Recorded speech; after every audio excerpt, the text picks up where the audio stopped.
Aadhaar OTP ಮೂಲಕ ನೋಂದಣಿ manual ಇದರ ಮೂಲಕನೂ ಕೂಡ ನೋಂದಣಿ ಮಾಡುವಂತ ವಿಚಾರಕ್ಕೆ ಸಂಬಂಧಪಟ್ಟಂತೆ ನೋಡಿದ್ರೆ ದಿನಕ್ಕೆ 1.5 ಇಂದ 2,000 ರೋಗಿಗಳು ಆಗಮಿಸ್ತಾ ಇದ್ದಾರೆ. ವಿಜಯಪುರದ ಘಟನೆ ಇದು. ಆಧಾರ್ OTP ಮೂಲಕ ನೋಂದಣಿ ಮಾಡಿಕೊಳ್ಳಲಾಗ್ತಾ ಇದೆ. ಮ್ಯಾನ್ಯುಯಲ್ ಮೂಲಕವೂ ಕೂಡ ನೋಂದಣಿಯನ್ನ ಮಾಡಲಾಗ್ತಾ ಇರುವಂತದ್ದು. ದಿನಕ್ಕೆ 1.5 ಇಂದ 2,000 ರೋಗಿಗಳು ಬರ್ತಾ ಇರುವಂತದ್ದು. 8 ನೋಂದಣಿ ಕೌಂಟರ್ ಇದ್ರೂ ಕೂಡ ರಶ್ ಆಗ್ತಾ ಇದೆ. ಇನ್ನಷ್ಟು ನೋಂದಣಿ ಕೌಂಟರ್ ಬೇಕು ಅಂತ ವಿಜಯಪುರ ಜಿಲ್ಲಾಸ್ಪತ್ರೆಯವರು ಬರ್ತಾ ಇರುವಂತ ರೋಗಿಗಳು ಕೇಳ್ತಾ ಇದ್ದಾರೆ. ವಿಜಯಪುರ ಜಿಲ್ಲಾಸ್ಪತ್ರೆಗೆ ಇನ್ನು ಸಾಕಷ್ಟು ನೋಂದಣಿ ಕೇಂದ್ರಗಳನ್ನ ಮಾಡಬೇಕು ಅಂತ ಜಿಲ್ಲಾಸ್ಪತ್ರೆಯಲ್ಲಿ ನೋಂದಣಿಯ ಸಮಸ್ಯೆ ಎದುರಾಗಿದೆ.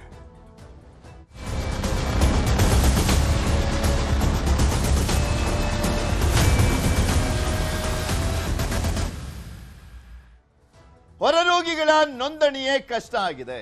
8 ಕೌಂಟರ್ ಇದ್ರೂ ಕೂಡ ಸಾಕಾಗ್ತಾನೆ ಇಲ್ಲ. ವಿಜಯಪುರ ಜಿಲ್ಲಾಸ್ಪತ್ರೆಯಲ್ಲಿ ಭಾರಿ ಸಮಸ್ಯೆ ಎದುರಾಗಿದೆ. ಹೊರ ರೋಗಿಗಳ ನೋಂದಣಿನೇ ದೊಡ್ಡ ಕಷ್ಟ ಆಗಿರುವಂಥದ್ದು. 8 ಕೌಂಟರ್ ಇದ್ರೂ ಸಾಕಾಗ್ತಾನೆ ಇಲ್ಲ. ವಿಜಯಪುರ ಜಿಲ್ಲಾಸ್ಪತ್ರೆಯಲ್ಲಿ ಭಾರಿ ಸಮಸ್ಯೆ ಆಗ್ತಾ ಇದೆ. ಇನ್ನೂ ಹೆಚ್ಚಿನ ನೋಂದಣಿ ಬೂತ್ಗಳನ್ನ ತೆಗಿಬೇಕು ಅಂತ ಅಲ್ಲಿ ಬರ್ತಾ ಇರುವಂತ ರೋಗಿಗಳು ಕೇಳ್ತಾ ಇದ್ದಾರೆ. ಬಂದವರೆಲ್ಲ ದಿನನಿತ್ಯ ಕ್ಯೂನಲ್ಲಿ ನಿಂತ್ಕೊಳ್ಬೇಕು. ಎಮರ್ಜೆನ್ಸಿ ಇದ್ದಂತ ಸಂದರ್ಭದಲ್ಲೂ ಕ್ಯೂನಲ್ಲಿ ನಿಂತ್ಕೊಂಡು ಹೋಗ್ಬೇಕು. ಸೊ ಹೀಗಾಗಿ ನೋಂದಣಿ ಕೇಂದ್ರಗಳನ್ನ ಜಾಸ್ತಿ ಮಾಡಬೇಕು ಅಂತ ಆಗ್ರಹಿಸ್ತಾ ಇದ್ದಾರೆ. ವಿಜಯಪುರ ಜಿಲ್ಲಾಸ್ಪತ್ರೆಯ ಪರಿಸ್ಥಿತಿ ಇದೆ. ಆದ್ರೆ ಅಲ್ಲಿನ ರೋಗಿಗಳು ಏನ್ ಹೇಳ್ತಾ ಇದ್ದಾರೆ, ಪರಿಸ್ಥಿತಿ ಯಾವ ರೀತಿ ಆಗಿದೆ ನೋಡ್ಕೊಳ್ಳೋಣ.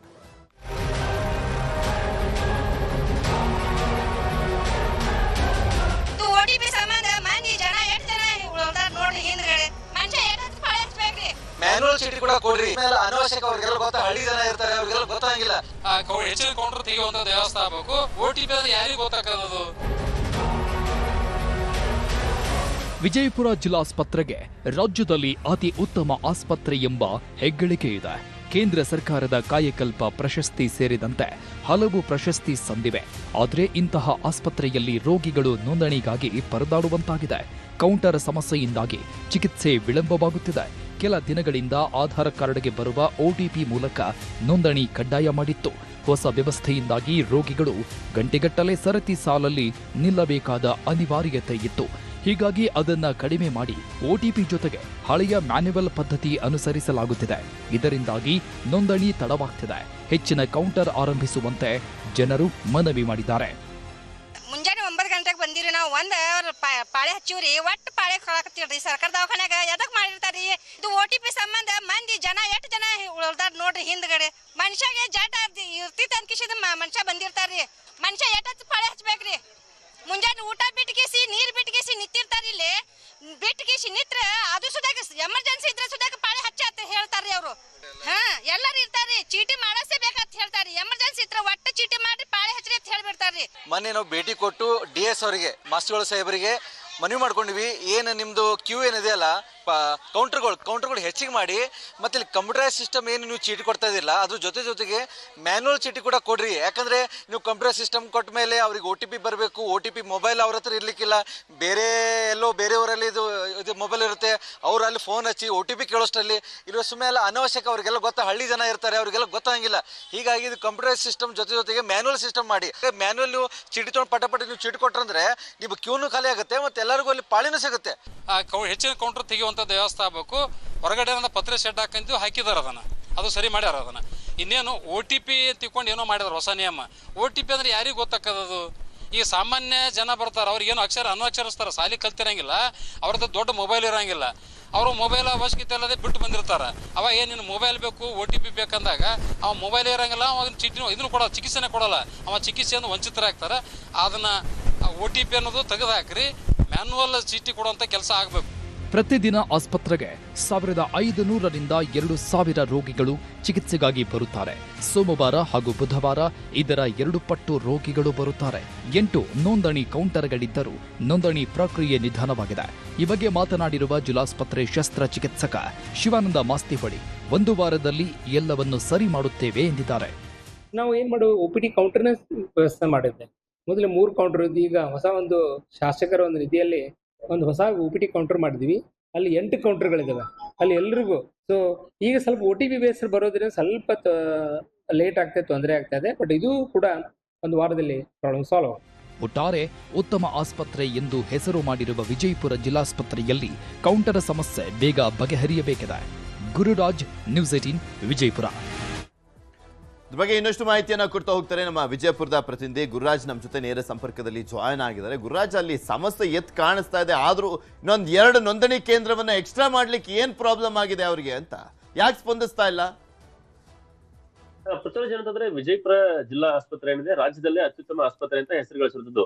ವಿಜಯಪುರ, ಬಾಗಲಕೋಟೆ, ಯಾದಗಿರಿ ಸೇರಿದಂತೆ ಮಹಾರಾಷ್ಟ್ರದಿಂದ ಸಹಿತ ಇಲ್ಲಿ ರೋಗಿಗಳು ಬರ್ತಾರೆ. ಯಾಕಂದ್ರೆ ಉತ್ತಮ ಚಿಕಿತ್ಸೆ ಇದೆ, ವೈದ್ಯರು ಎಲ್ಲದಕ್ಕೂ ಸ್ಪಂದಿಸ್ತಾರೆ ಅನ್ನೋ ಕಾರಣಕ್ಕೆ. ಆದ್ರೆ ಇಲ್ಲಿ ಅತಿಯಾಗಿ ರೋಗಗಳು ಬರ್ತಾ ಇರೋದು ಇಲ್ಲಿ ಸಮಸ್ಯೆಗೆ ಮೂಲ ಕಾರಣ ಆಗಿರುತ್ತದೆ. ಇಷ್ಟು ದಿನ ಏನಂತಂದ್ರೆ OTP ಸಿಸ್ಟಮ್ ಅನ್ನ ರಾಜ್ಯಾದ್ಯಂತ ಅಪ್ಲೈ ಮಾಡಲಾಗಿತ್ತು, ಅದೇ ರೀತಿ ವಿಜಯಪುರದಲ್ಲಿ ಸಹಿತ ಅಪ್ಲೈ ಮಾಡಲಾಗಿತ್ತು. ಆದ್ರೆ ರಾಜ್ಯದ ಬೇರೆ ಜಿಲ್ಲೆ ಆಸ್ಪತ್ರೆ ಕಂಪೇರ್ ಮಾಡಿದ್ರೆ ಇಲ್ಲಿ ಅದರ ರೋಗಿಗಳ ಸಂಖ್ಯೆ ದುಪ್ಪಟ್ಟಾಗಿರೋ ಕಾರಣ, ಅಂದ್ರೆ OPD ಸಂಖ್ಯೆ ಜಾಸ್ತಿ ಇರೋ ಕಾರಣದಿಂದಾಗಿ ಆ ವ್ಯವಸ್ಥೆಯನ್ನು ಕಡಿಮೆ ಮಾಡಿ ಮ್ಯಾನುವಲ್ ಸಿಸ್ಟಮ್ ಅನ್ನ ಮಾಡಲಾಗಿದೆ.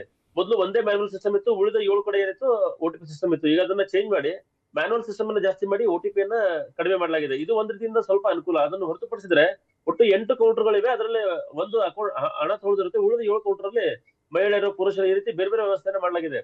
ಆದ್ರೆ ಮುಖ್ಯವಾಗಿ ಇಲ್ಲಿ ಸಮಸ್ಯೆ ಆಗ್ತಾ ಇರೋದು ಕೌಂಟರ್ ಅಲ್ಲಿ ಜನ ನಿಂತ್ಕೊಳ್ಳೋಕೆ. ಯಾಕಂದ್ರೆ ಮೊದಲು 3 ಕೌಂಟರ್ ಇದ್ದು, ಆಮೇಲೆ ಶಾಸಕರ ಅನುದಾನದಲ್ಲಿ ಹೊಸ ಕಟ್ಟಡವನ್ನು ಕಟ್ಟಿ ಅದನ್ನ 8ಕ್ಕೆ ಏರಿಸಲಾಗಿದೆ. ಆದ್ರೆ 8 ಸಾಲ್ತಾ ಇಲ್ಲ, ಹಾಗಾಗಿ ಹೆಚ್ಚುವರಿ ಮಾಡ್ಬೇಕು ಅಂತ ಹೇಳಿ ಇದು ಒಂದು ಬೇಡಿಕೆ. ಆದ್ರೆ ಇನ್ನೊಂದು ಬೇಡಿಕೆ ಇರುವಂತದ್ದು ತಾಯಿ ಮತ್ತು ಮಕ್ಕಳ ಆಸ್ಪತ್ರೆ ಇದೇ ಆಸ್ಪತ್ರೆ ಕಂಪೌಂಡ್ ಹೊರಭಾಗದಲ್ಲಿ ಇನ್ನೊಂದು ಭಾಗದಲ್ಲಿ ಇದೆ. ಆ ಭಾಗದಲ್ಲಿ ಗುರುರಾಜ್ ಮಾತನಾಡ್ತೀನಿ. ನಮ್ಮ ಜೊತೆ ಶಿವಾನಂದ್ ಮಾಸ್ತಿ ಹೋಳಿ ಅವರು ಜಿಲ್ಲಾಸ್ಪತ್ರೆ ಸರ್ಜನ್ ದೂರವಾಣಿ ಸಂಪರ್ಕದಲ್ಲಿ ಜಾಯ್ನ್ ಆಗಿದ್ದಾರೆ. ನಮಸ್ಕಾರ ಸರ್.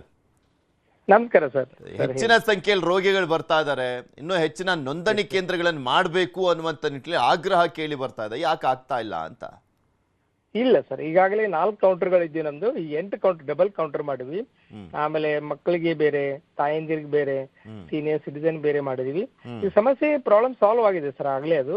ಪ್ಲಸ್ ಹೊಸ ಕೌಂಟರ್ ಸೆಂಟರ್ ಮಾಡಿದೀವಿ. ಪ್ಲಸ್ ಯಾಕೂ ರಶ್ ಆಗ್ತಿದೆ ಅಂದ್ರೆ ಒಂದ್ 2-3 ದಿನ ಈಗ ನಮ್ದು ಹಳೆಯದೊಂದು ಹೆಲ್ತ್ ಮ್ಯಾನೇಜ್ಮೆಂಟ್ ಇನ್ಫಾರ್ಮೇಶನ್ ಸಿಸ್ಟಮ್ ಇತ್ತಲ್ಲ, ಅದರಿಂದ ನಾವು ಸ್ವಿಚ್ ಆನ್ ಆಗಿ ಹೊಸ ಒಂದು ಸಾಫ್ಟ್ವೇರ್ ಹಾಕಿದ್ದಾರೆ ಗವರ್ಮೆಂಟ್ ಆಫ್ ಕರ್ನಾಟಕದಿಂದ, ಈಕಾ ಕೇರ್ದಿಂದ. ಸೊ ಅದಕ್ಕೆ 1-2 ದಿನ OTP ಬರೋದು, ಅದು ನಂಬರ್ ಹೇಳೋದು, ಹಿಂಗಾಗಿ ಲೇಟ್ ಆಗ್ತಿತ್ತು. ಬಟ್ ಅದು ಪ್ರಾಬ್ಲಮ್ ಸಾಲ್ವ್ ಆಗಿದೆ.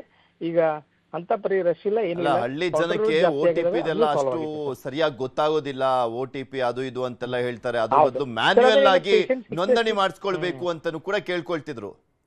ಎಸ್, ಅದನ್ನು ಮಾಡಿದೀವಿ ಸರ್. ಅದನ್ನು ಒಂದು ಎಕ್ಸ್ಟ್ರಾ ಕೌಂಟರ್ ಮಾಡಿದೀವಿ. ಮ್ಯಾನುವಲ್ ಅಂದ್ರೆ ಒಂದು ಕೌಂಟರ್ ಮಾಡಿದೀವಿ. ಆಮೇಲೆ ಸ್ಕ್ಯಾನ್ ಅಂಡ್ ಶೇರ್ ಮಾಡಿದೀವಿ ನಾವು. ಜನ ತಾವೇ ನಮ್ಮ ಮೊಬೈಲ್ ದಿಂದ ಸ್ಕ್ಯಾನ್ ಮಾಡಿ OPD ಕೌಂಟರ್ಗೆ ಹೋಗ್ಬೋದು. ರಶ್ ಆಲ್ಮೋಸ್ಟ್ ಈಗ ಸರಿ ಆಗಿದೆ ಸರ್, ಏನ್ ಪ್ರಾಬ್ಲಮ್ ಇಲ್ಲ. ಈಗ ಡೈರೆಕ್ಟ್ ಆಗಿ ಹೋಗ್ಬೋದು, ಹಂಗೆ ಸ್ಕ್ಯಾನ್ ಮಾಡಿ ಡೈರೆಕ್ಟ್ ಆಗಿ ಹೋಗ್ಬೋದು. ಸ್ಕ್ಯಾನ್ ಅಂಡ್ ಶೇರ್ ಅಂತ ಮಾಡಿದೀವಿ. ಅಲ್ಲಿ ಕೌಂಟರ್ ಕೂತಿರ್ತಾನೆ, ಅವ್ನ ಕಡೆ ಮೊಬೈಲ್ ತೋರಿಸ್ಬಿಟ್ಟು ಸ್ಕ್ಯಾನ್ ಮಾಡ್ಕೊಂಡು ಡೈರೆಕ್ಟ್ಲಿ ಹೋಗ್ಬೋದು OPD. ಅಲ್ಲಿ ವಿಜಯಪುರ ಜಿಲ್ಲಾಸ್ಪತ್ರೆಗೆ ಒಳ್ಳೆ ಹೆಸರಿದೆ. ಡೆವಲಪ್ ಆಗ್ಬೇಕಂದ್ರೆ ಹಳೆದಿಂದ ಹೊಸದಕ್ಕೆ ಹೋಗ್ಬೇಕಂದ್ರೆ ಸ್ವಲ್ಪ 1-2-3 ದಿನ ತೊಂದರೆ ಆಯ್ತು ಅಷ್ಟೇ. ಎಲ್ಲ ಸರಿಯಾಗಿದೆ ಸರಿ. ಅಲ್ಲ, ನಿಮ್ಮ ಆಸ್ಪತ್ರೆ ಪ್ರಾಬ್ಲಮ್ ಏನಪ್ಪಾ ಅಂದ್ರೆ ಒಳ್ಳೆ ಹೆಸರಿದೆ, ಅದೇ ಪ್ರಾಬ್ಲಮ್ ಅನ್ನಂಗೆ ಆಗ್ಬಿಟ್ಟಿದೆ. ಯಾಕೆಂದ್ರೆ ಸುತ್ತಮುತ್ತ ಬಾಗಲಕೋಟೆ, ಯಾದಗಿರಿ, ಬೇರೆ ಬೇರೆ ಅಂದ್ರೆ ಮಹಾರಾಷ್ಟ್ರದಿಂದಲೂ ಕೂಡ ಬರ್ತಾರಂತಲ್ಲ ಅಲ್ಲಿ ರೋಗಿಗಳು. ಹೊಸ ಟ್ರೀಟ್ಮೆಂಟ್ ಮಾಡ್ತಾ ಇದೀವಿ, ಹೈಟೆಕ್ ಟ್ರೀಟ್ಮೆಂಟ್ ಮಾಡ್ತಾ ಇದೀವಿ. ಹಿಂಗಾಗಿ ಜನ ಬಹಳ ಬರ್ತಾರೆ. ಸೊ ನಾವು ಸ್ವಲ್ಪ ಅದನ್ನ ಈ ಜನದಟ್ಟಣೆ ಕಡಿಮೆ ಮಾಡೋಗೋಸ್ಕರ ಇವೆಲ್ಲ ಸಿಸ್ಟಮ್ ಡೆವಲಪ್ ಮಾಡಿದ್ವಿ. 1-2 ದಿನ ತೊಂದರೆ ಆಗೋದು, ಹಳೆದಿಂದ ಹೊಸ ಸಿಸ್ಟಮ್ ಹೋದಾಗ ಸ್ವಲ್ಪ ತೊಂದರೆ. ಈಗೆಲ್ಲ ಸರಿಯಾಗಿದೆ ಸರ್, ಏನು ಪ್ರಾಬ್ಲಮ್ ಇಲ್ಲ. ಸೊ ಮ್ಯಾನ್ಯಲ್ ಅವಕಾಶ ಕೊಟ್ಟಿರೋದ್ರಿಂದ ಒಂದ್ ಸ್ವಲ್ಪ ಓವರ್ಲೋಡ್ ಕಮ್ಮಿ ಆಗ್ತಾ ಇದೆಯಾ? ಕಮ್ಮಿ ಆಗ್ತದೆ. ಓಕೆ, ಥ್ಯಾಂಕ್ ಯು ಶಿವಾನಂದ್ ಅವರೇ. ನ್ಯೂಸ್ 18 ಜೊತೆ ಮಾತನಾಡಿದ್ದಕ್ಕೆ. ಇದ್ದಂತ ಸಮಸ್ಯೆಯನ್ನ ಬಗೆಹರಿಸ್ತಾ ಇದೀವಿ. ಇನ್ನೂ ಏನಾದರೂ ಸಮಸ್ಯೆ ಬಂದ್ರೆ ಅದನ್ನು ಬಗೆಹರಿಸುವಂತ ಕೆಲಸ ಮಾಡ್ತೀವಿ ಅಂತ ಹೇಳಿದ್ದಾರೆ.